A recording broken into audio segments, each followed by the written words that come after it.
শিক্ষকবৃন্দ যারা রয়েছেন, আমি অনুরোধ করবো বছরে একটা দুটা দিন এভাবে ঘটা করে ফুটবল খেললে খেলোয়াড় পাওয়া যাবে। শুধু ফুটবল নয়, যে কোনো খেলা 10,000 ঘন্টা যদি কোনো মানুষ চর্চা করে, 10,000 ঘন্টা মানে প্রতিদিন যদি 2 ঘন্টা আপনি খেলেন তাহলে লাগবে 14 বছর। কিন্তু আপনার ঈদুল ফিতর, ঈদুল আজহা, দুর্গা পূজার দিনও তাহলে খেলতে হবে। আর যদি বলেন যে না, কিছু সময় জ্বর থাকবে, অসুখ থাকবে, তারপরে বাবা মা মৃত্যুবার্ষিকী থাকবে, তারপরে ঈদুল ফিতর, ঈদুল আজহা, তারপরে দুর্গা পূজা, বড়দিন, এগুলো থাকবে, তাহলে সেটা বাদ দিলে 17 বছর। অর্থাৎ আপনি যে কোনো খেলা 17 বছর যদি চর্চা করেন, যে কোনো মানুষ, যত ভাঙাচোরা, আমার মতো ভাঙাচোরা মানুষ হলেও হবে, বুঝতে পেরেছেন সেটা? তাহলে 17 বছর যদি কোনো ছেলে, কোনো ব্যক্তি কোনো জিনিস চর্চা করে, তিনি আন্তর্জাতিক মানের খেলোয়াড় হবে।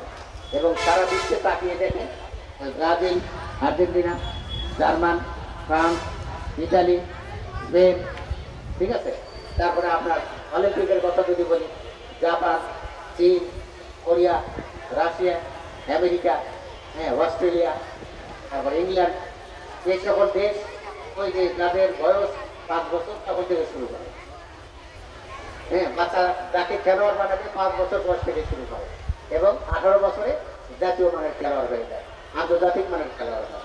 আমি সম্মানিত স্যারদেরকে অনুরোধ করবো, দয়া করে সপ্তাহে একটি দিন, দয়া করে সপ্তাহে একটি দিন 2-1 ঘন্টা লেখাপড়া বাদ দিয়ে, এটি কিন্তু বর্তমানে সরকার নির্দেশনাও বটে। আমি জেলা প্রশাসক আমি কলিমুদ্দি, আমার কথা নয়, ঠিক আছে, এটি সরকারের কথা। এটি যদি করেন ছেলে মেয়েদের মেধা তীক্ষ্ণ হবে, তাদের হ্যাঁ মেধা শক্তিশালী হবে, শারীরিক সক্ষমতা, যোগ্যতা, দক্ষতা বাড়বে এবং মারামারি, ঝগড়া, বিবাদ এগুলো কমে যাবে, তাদের ধৈর্য বাড়বে। আমি অনুরোধ করবো যে সপ্তাহে একটি দিন নানান রকমের খেলাধুলার আয়োজন করবেন আর বাকি সময়গুলো পড়াবেন। আর এই যে যারা আজকে চ্যাম্পিয়ন হলো, রানার আপ হলো, আমি তাদের খেলা দেখে মুগ্ধ হয়েছি। এদের যদি নিয়মিত চর্চা করানো যায় তাহলে এরা কিন্তু এই খেলাটাই পেশা হিসেবে নিতে পারে। আমি অনেক লোকাকথা বলে ফেললাম।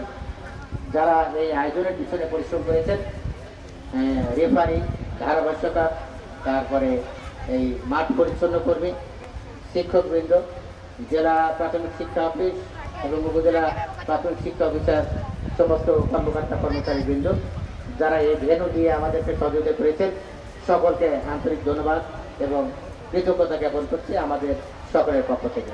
সবাই ভালো থাকবেন। আমাদের এই সকল বাচ্চারা মানুষ হলেই আমাদের কিন্তু আমাদের ভবিষ্যৎ ভালো হবে।